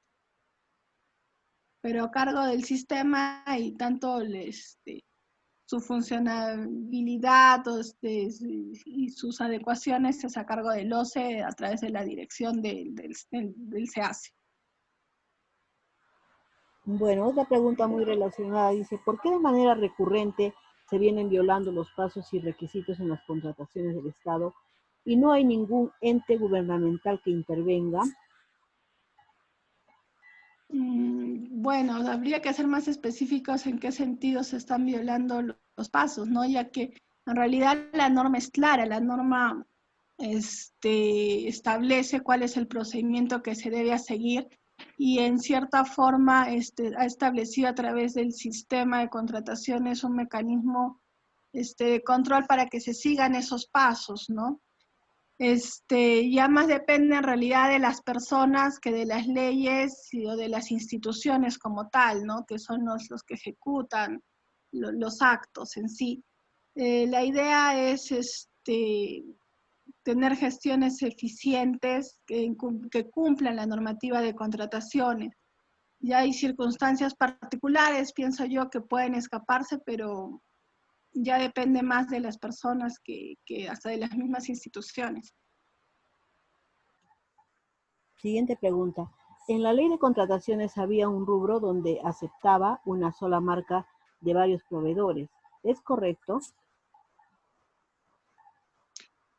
La norma establece que debe existir pluralidad de marcas y de proveedores, pero no es en el caso que se requiere adquirir una marca en particular, existe un proceso de estandarización, siempre y cuando el producto que nosotros querramos adquirir sea un producto accesorio a un equipo que ya existe en la entidad y por un tema económico, de funcionabilidad o de operatividad del mismo, se requiere comprar una determinada marca. Entonces, el área usuaria tendría que sustentar su estandarización para que se pueda consignar dentro de su requerimiento la marca en particular. Ahora bien, hay bienes o hay servicios en los cuales por su naturaleza no necesariamente existen marcas. Entonces, lo que se tendría que acreditar es la pluralidad de postores dentro de la contratación. Muy bien, otra pregunta. En los recursos de apelación interpuestos en los casos de declaratoria desierta de un ítem específico de la oferta, ¿cómo interviene el Tribunal de Contrataciones del Estado? Si hay un recurso de apelación, este recurso de apelación, dependiendo de la cuantía, si es mayor a 50 UITs, lo va a evaluar el Tribunal de Contrataciones del Estado. Si es menor a 50 UITs, lo va a resolver la misma entidad a través del órgano autorizado para ello. En este sentido, la norma también establece un procedimiento para la resolución, ¿no? Una vez de que se presenta la apelación, a través de la plataforma del SEACE, se notifica a las partes, se notifica a la entidad, la entidad tiene que remitir información al tribunal. Las partes que se encuentren perjudicadas con la apelación de igual manera pueden presentar sus descargos, dependiendo de la evaluación que se realice de la documentación remitida tanto al tribunal como a la entidad, podría requerirse mayor documentación para tener mayores elementos para resolver y también podría establecerse una fecha para una audiencia, en la cual tanto la parte apelante, la impugnante, como la perjudicada con la apelación, que normalmente es el ganador de la buena pro, puedan exponer sus puntos respecto a los hechos cuestionados. Una vez de que se haya, que la sala o la entidad tenga todos los elementos de convicción necesarios, debe emitir la resolución correspondiente, la cual está estructurada por una parte considerativa de antecedentes, debe establecer los puntos controvertidos sobre los cuales va a establecer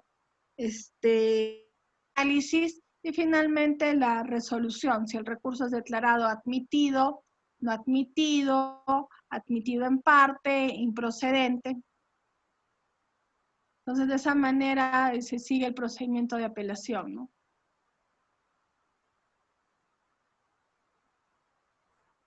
Otra pregunta, doctora. Si lo que más se contrata es a través de procedimientos clásicos, ¿demoran estos procesos? Como les he indicado, todo procedimiento de selección tiene plazos, ¿no? Una licitación pública entre convocatoria y presentación de ofertas, estamos hablando 22 días hábiles, una adjudicación simplificada de bienes y servicios 7 días hábiles, una adjudicación simplificada de bienes de obras 9 días hábiles. Entonces, la norma ya ha establecido plazos para lo que serían los procedimientos de selección, ¿no? Ya cuánto demora las actuaciones preparatorias ya depende a la burocracia, podría decirse, interna de cada entidad. Qué tan ágil se va a hacer en el momento de elaborar los distintos documentos que hemos mencionado para poder pasar a la etapa de procedimiento de selección. Entonces ya mucho depende en este caso de actuaciones preparatorias de la burocracia interna de la entidad, ¿no? Cuánto tiempo se puede demorar el órgano encargado de las contrataciones en elaborar la indagación de mercado, en cuánto tiempo me dan a la certificación presupuestal, en cuánto tiempo me van a aprobar el expediente, se va a designar al comité, cuánto tiempo el comité le va a demorar elaborar las bases hasta que recién podamos convocarlo. Entonces, mucho depende de la entidad manejar estos plazos para poder tener compras ágiles y eficientes, ¿no? Y sobre todo oportunas. Bien, otra pregunta, doctora. ¿En qué objeto contractual hay más desiertos y cancelados? Bueno, en realidad, ahorita el OCE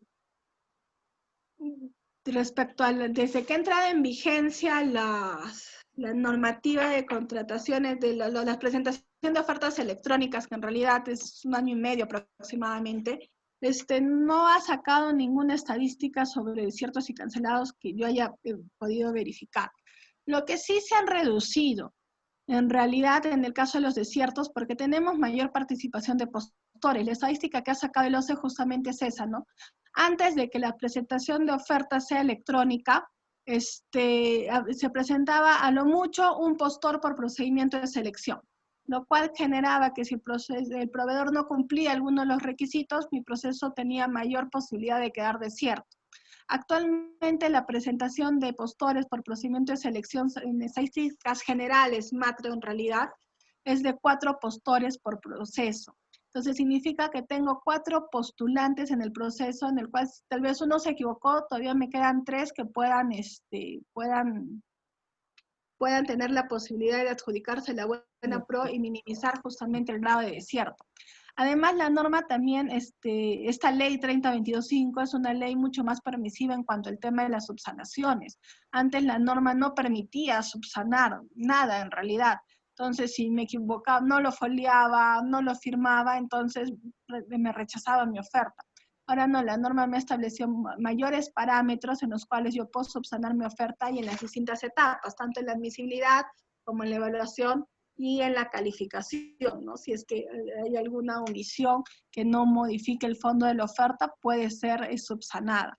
Entonces ahora es mucho más flexible en este sentido porque lo que se busca es adjudicar los procesos de selección, porque mientras nosotros adjudiquemos, vamos a poder tener la posibilidad de formalizarlo y de esta manera poder satisfacer la entidad la necesidad de la entidad.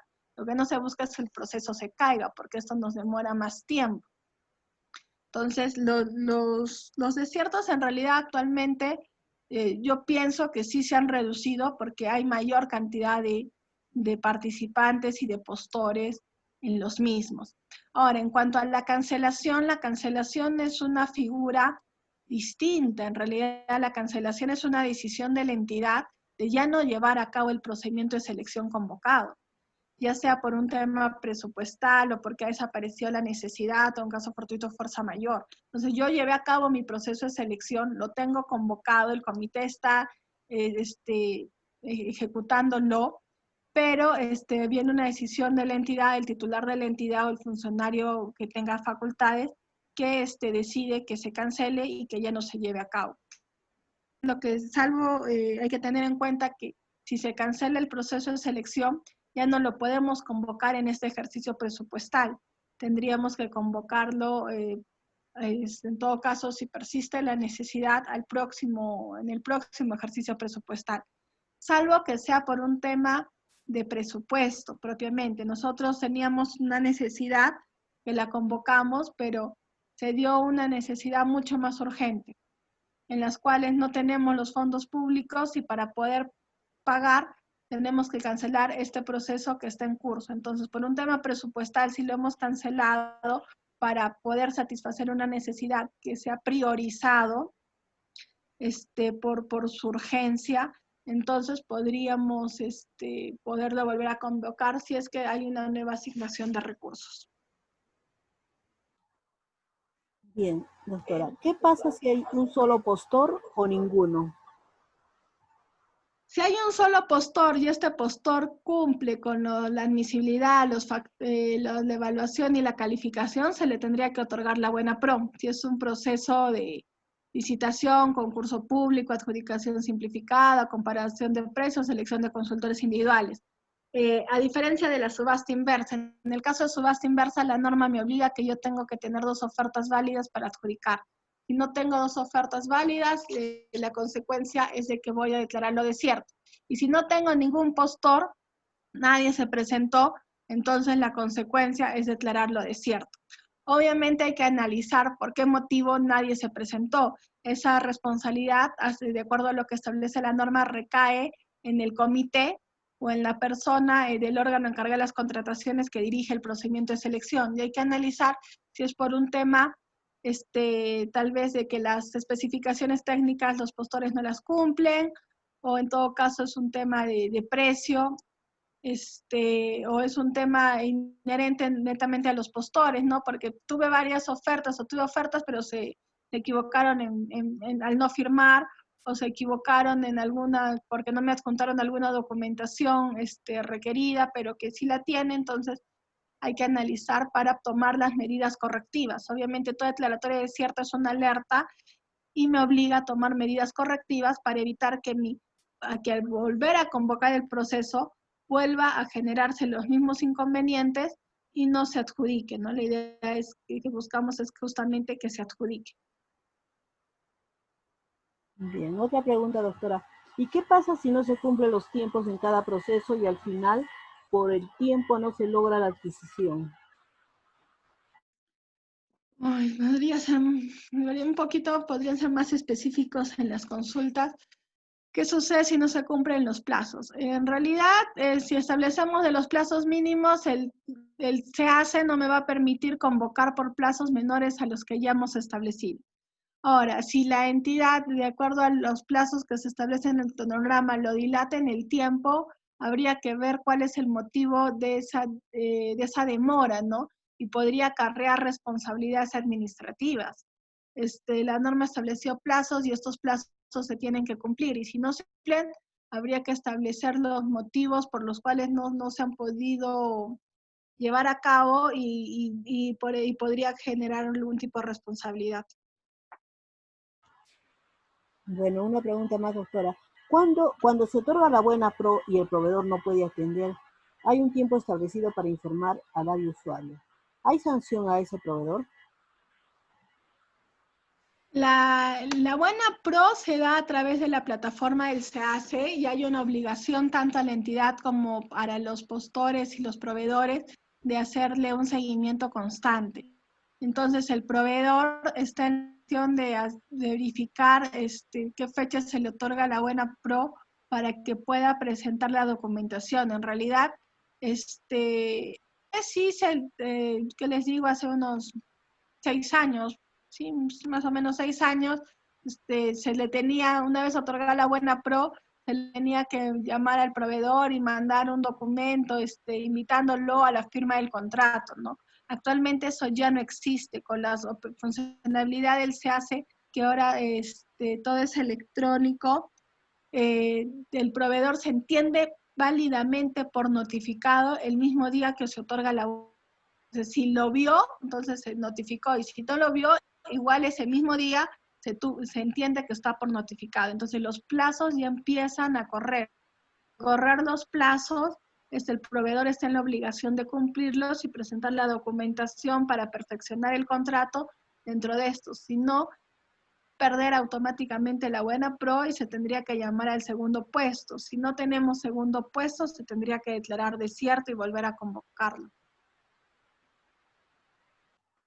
Bueno, otra pregunta, doctora. ¿Se tiene una estadística de cuántas veces se han caído los procesos de contratación y cuáles han sido los motivos para, en este caso, deslindar responsabilidades y se pueda tomar las medidas de corrección? Estadísticas no tengo actualmente, habría que analizar más bien en cada entidad, ¿no? Ustedes en su entidad tendrían que analizar de acuerdo a las evaluaciones periódicas que tienen que hacer a su PAC, cuántos procesos de selección tienen, cuántos están adjudicados, cuántos están consentidos, cuántos son nulos, cuántos cancelados, cuántos ya están culminados, ¿no? Tendrían que evaluarlo. Es una evaluación constante que tiene que hacer la entidad tiene que hacerlo. Por otro lado, el comité es el que, como les indicaba, es el que tendría que analizar las causas por se ha declarado desierto y dependiendo, cada proceso de selección, no podríamos generalizar, habría que ver cuál es la causa, ¿no? Específico. En eso hay un formato también, si ustedes ven los formatos del OCE, normalmente las causas más comunes son esa especificación técnica, o puede ser el valor estimado tal vez es muy, muy por debajo de lo que establece el mercado, o también puede ser ya una responsabilidad del proveedor, ¿no? Que el proveedor no formuló adecuadamente su oferta y ello conllevó que se tenga que en alguna de las etapas no admitir o descalificar. Podría volver a convocar prácticamente de manera inmediata, pero ya depende en realidad a cada procedimiento de selección analizar los motivos por los cuales estos desierto. El establecer, el indicar que hay que hacer un análisis significa que el comité se tiene que dar el trabajo de ver si ningún proveedor registró en mi proceso, entonces lo primero que tenía que hacer tal vez llamar a los que presentaron sus cotizaciones, ¿no? Indicando, preguntándoles motivos que no se presentaron pese a que nos adjuntaron una cotización. Si los proveedores se registraron pero no presentaron sus ofertas, entonces la acción que tendría que adoptar es llamar a los proveedores que se registraron y consultarles por qué motivo es que no presentaron las ofertas, ¿no? Entonces, de esa manera podemos ir analizando las causas por los que es cierto para tomar las medidas correctivas necesarias. Otra pregunta, doctora. ¿Por qué en el hospital Honorio Delgado siempre se acumulan los procesos en el último trimestre? Al final muchos de ellos se quedan sin adquirir y el presupuesto no se usa. En realidad no solo es en el hospital, en realidad yo creo que es en la mayoría de entidades a nivel nacional, ¿no? Y ya eso se va viendo ahorita porque el sistema cada vez está más lento, ya va colapsando. Yo creo que es por un tema de falta de planificación. En realidad, no nos planificamos adecuadamente desde el área de usuario. O sea, no solo todo es culpa de logística, voy a defendernos también en ese sentido, porque también el área usuaria, si se demora en pedir, esto obviamente el logístico no va a poder comprar y a veces y se van acumulando los requerimientos y llegan, y justamente llega este cuello de botella normalmente a partir de diciembre que recién se empieza uno a, a, a tratar de agilizar los procesos para tratar de convocar. Y desgraciadamente vamos a ver que la mayoría de entidades en el mes de diciembre están y estamos como locos, porque voy a incluir tratando de convocar todo lo que pudimos hacer en el año por distintos motivos, por carga laboral, por falta de personal, por falta de capacitación, porque los usuarios no me hicieron requerimientos, estos estuvieron mal, los tuve que devolver, porque eh, por otras circunstancias ajenas, ¿no? Eso ya en realidad lo tendría que analizar la parte administrativa de la institución para tomar las medidas correctivas e ir mejorando año tras año. Son muy pocas, yo creo, las instituciones que tienen un nivel de gestión eficiente en los cuales convocan sus procesos o la mayor cantidad de sus procesos dentro de los plazos adecuados. Pero desgraciadamente al final incorporando. Es más, vamos a ver que la modificación del PAC es mucho más grande y porque se van incorporando los procesos. Y otro punto que tenemos que tener en cuenta es porque hay asignación de recursos también a partir del mes de agosto. Normalmente lo que es canon y sobrecanon empiezan a transferir en los meses u otras partidas presupuestales y ustedes que dependen, es más, del gobierno regional, que a veces el gobierno regional tiene la proyección de comprar, pero al ver que ellos tampoco lo hacen, entonces lo que hacen es transferirle dinero a ustedes. Entonces, a última hora también les transfieren dinero y eso genera que necesidades que tal vez en un momento no estuvieran programadas se tengan que reprogramar y genere también los cuellos de botella y las convocatorias a último momento, ¿no? Bien, doctora, en un estado de emergencia como el que atravesamos, si un postor ganador demora en la entrega del producto e informa esto a la institución dentro de los tiempos, ¿procede cobrar penalidades? Sí procede cobrar la penalidad. Si bien el proceso no está formalizado del todo en la plataforma del SEACE, el proveedor contrató bajo un requerimiento y en ese requerimiento he establecido ciertos plazos y si no cumplen ese plazo, lo que correspondería es la aplicación de penalidad.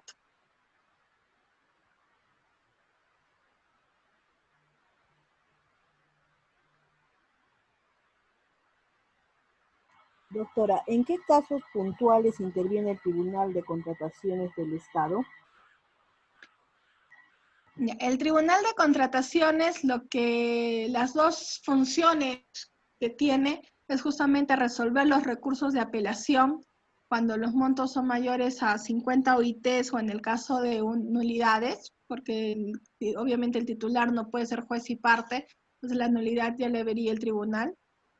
Y también es la de imponer sanciones a los productores, contratistas que vulneren la normativa de contrataciones, de acuerdo a lo que establece el artículo 50 de la ley, puede imponerle la sanción de sanción o temporal, definitiva o de multa. Bien. ¿Hay alguna norma donde se prohíba al personal que participe en estos procesos en forma directa o indirecta y que hayan tenido proceso disciplinario? Mientras no tengan una suspensión o una inhabilitación para participar en procedimientos de selección o de elaborar la entidad, en realidad podría designárseles como órgano encargado del procedimiento de selección, ¿no? Entonces, si pese a que haya tenido una sanción administrativa, si esta ya se cumplió, ya se venció o no está o no existe esa inhabilitación, podría.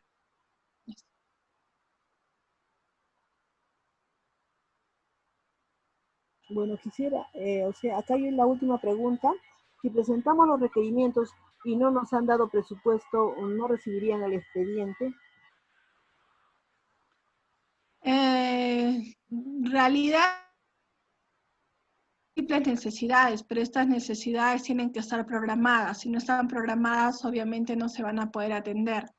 Y ya depende de la política interna de la entidad, ¿no? De devolver el requerimiento hasta que se consigan los fondos necesarios, o en todo caso, tenerlo archivado en el mismo EC, ¿no? Ya depende ya de la política que tenga la entidad, pero en realidad, en teoría, no podríamos de contratación si es que no tiene los fondos públicos necesarios. Bien, doctora, creo que hasta aquí nomás tenemos esas preguntas.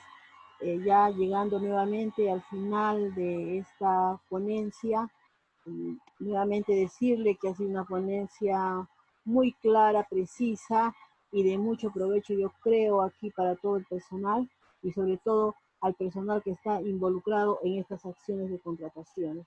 Entonces, doctora, nuestro agradecimiento nuevamente y bueno, esperando tenerle el día de mañana nuevamente con nosotros a las 7 de la noche, aquí en esta misma aula virtual.